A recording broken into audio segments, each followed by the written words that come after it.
Hello দর্শক, আসসালামু আলাইকুম। আশা করি সকলেই ভালো আছেন। তো দর্শক, দেখতে পাচ্ছেন আমরা কিভাবে আমাদের চাষের জমিতে আমরা ধান চাষ করে থাকি।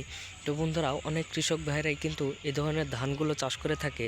তো বন্ধুরা, এই ধানগুলো চাষ করার জন্য অবশ্যই আপনাদের একটি জমি লাগবে এবং জমিতে আপনারা সুন্দর করে হাল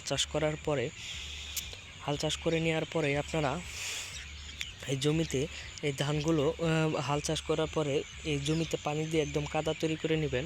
কাদাগুলো তৈরি করার পরে সেই জমিতে আপনারা কিছু রাসায়নিক সার ব্যবহার করবেন এবং সারগুলো ব্যবহার করার পরে আপনারা এই জমিতে এই ধরনের গাছগুলো আপনারা ধানের চারাগুলো আপনারা রোপণ করে দিবেন। রোপণ করে দেওয়ার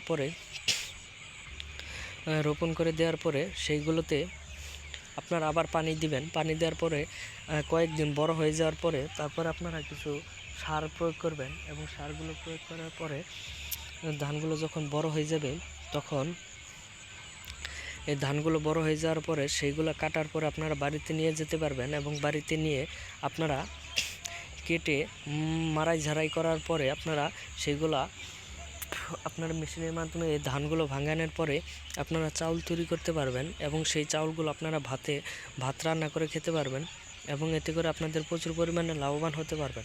ধন্যবাদ সকলকে, সকলে ভালো থাকবেন। আসসালামু আলাইকুম।